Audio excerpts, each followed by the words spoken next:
Picture this: August 79 AD. A typical day in Pompeii. Markets buzzing, families eating lunch, children playing in the streets. Then the ground starts to shake. Mount Vesuvius awakens. Within hours, everything changes. But for nearly 2,000 years, we could only imagine what really happened in those final moments. The plaster casts showed us their positions, their twisted bodies, their faces frozen in terror. But what we couldn't see was hidden beneath the surface, until now. Modern CT scanners have pierced through the plaster. What they've revealed is beyond anything archaeologists expected. The deaths weren't quick. They weren't peaceful. Some victims suffered injuries so severe, so brutal, that scientists struggled to describe them. The scans show fractures, trauma, evidence of unimaginable agony. These weren't just victims of a volcano. They were victims of something far more violent, something monstrous. The first thing the CT scans revealed shocked the research team. Skull after skull showed the same pattern. Severe fractures, massive head trauma. These people didn't simply suffocate from ash. They were crushed. As Vesuvius erupted, earthquakes shook the city. Buildings that had stood for generations began to collapse. Roofs caved in under the weight of falling pumice. Stone and timber rained down like artillery. People tried to shelter inside their homes. Big mistake. The scans show impact injuries that tell a brutal story. Some victims were struck by falling debris with such force that their skulls shattered. Others tried to shield themselves. One cast shows hands raised above the head in a desperate protective gesture. It didn't help. The blows came from every direction. Walls crumbled. Columns toppled. And through it all, the ash kept falling. Relentless, suffocating. But before many could even worry about breathing, something else had already killed them. But head trauma was just the beginning. The CT scans revealed something even more disturbing at nearby Herculaneum. A handful of skulls showed a strange pattern, star-shaped fractures radiating from a central point.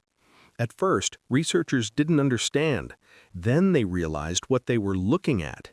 These skulls had exploded from the inside.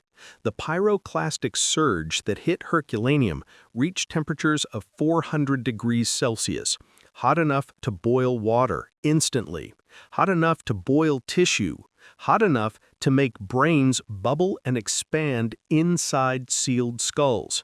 The pressure built until the bone could no longer contain it, then catastrophic failure.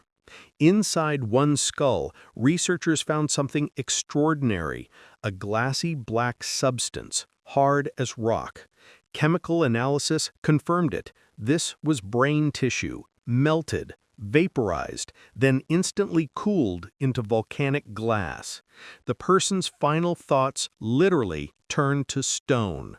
And this happened in seconds. The casts themselves tell stories of pure panic. Families huddled together, bodies intertwined. For over a century, archaeologists made assumptions about who these people were. Mothers holding children, lovers embracing in their final moments, sisters clinging to each other. Then DNA testing shattered everything we thought we knew. Two figures found embracing. Everyone assumed they were women, perhaps a mother and daughter, or two sisters. The DNA revealed they were both male, one teenager, one adult, completely unrelated. Another group in a wealthy home, two adults, two children, a golden bracelet on one wrist. Surely a family, mother, father, and their kids. Wrong again. All four were male. None were related by blood. These weren't families dying together. These were households, masters and servants, the free and the enslaved, all equal in death. But their final moments revealed something unexpected about Roman society. The scans also revealed who couldn't escape. One cast shows a man face down. His ankle bears heavy iron shackles, a slave, chained to a wall. He knew the volcano was erupting. He heard the screams outside, felt the earth shaking, watched the ash begin to fall. But he couldn't run. He couldn't hide. He could only wait, trapped, helpless, alone. The CT scan shows his skeleton perfectly preserved. His bones reveal he was strong, healthy, in the prime of his life. His teeth show signs of hard work, probably manual labor. He likely wanted to live more than anything, but the chain decided his fate. When they found him, he was still tethered to that wall.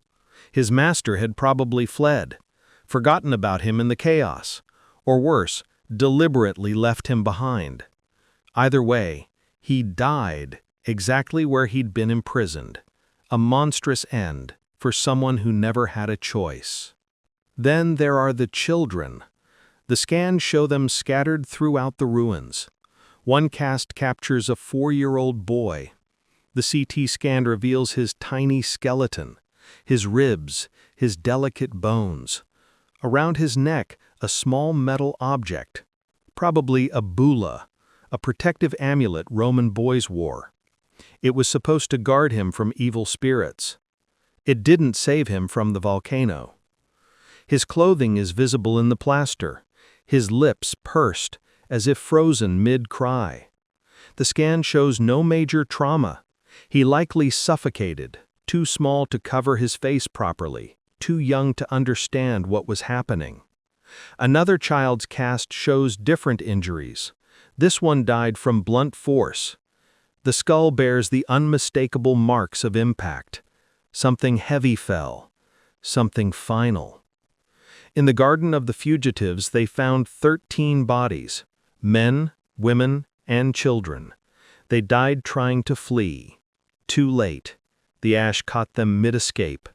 Their faces show the moment they realized escape was impossible. But here's what makes these deaths truly monstrous. Many victims were remarkably healthy. The CT scans revealed something unexpected.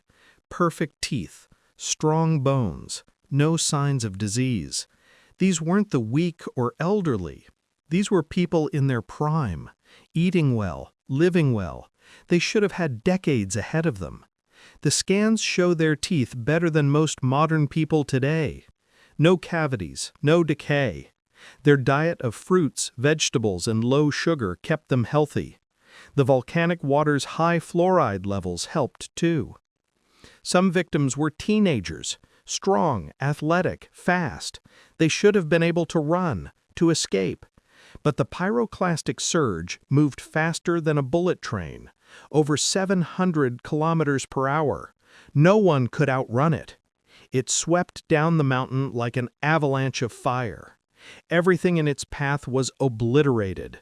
The scans show that within minutes, maybe seconds, Pompeii went from a normal day to complete annihilation. The body positions revealed the sequence of events. First came the earthquakes. That's when the head injuries happened.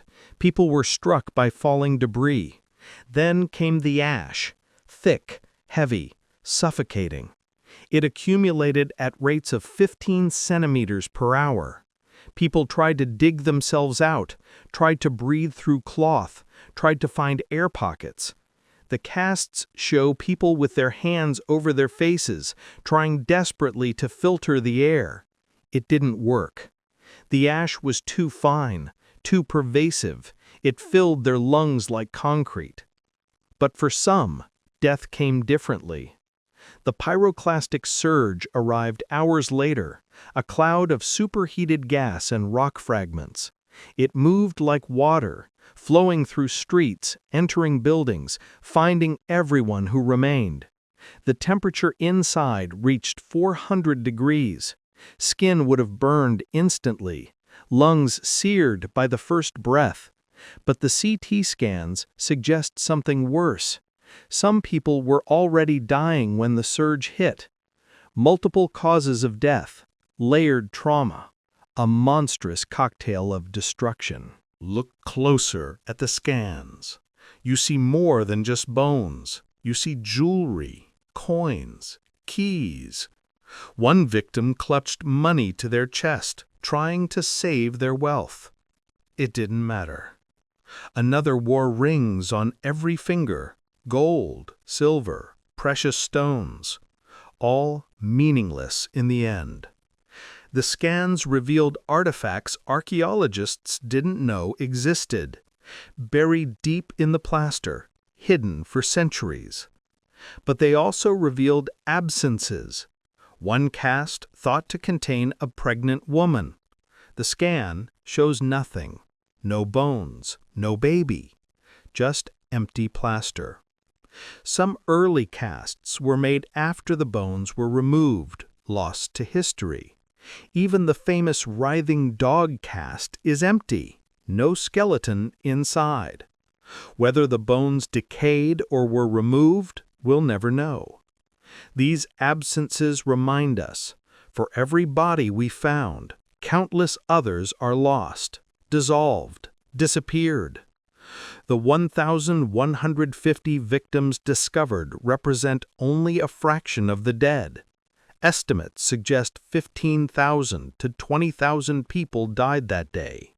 Most will never be found. So what makes these deaths truly monstrous?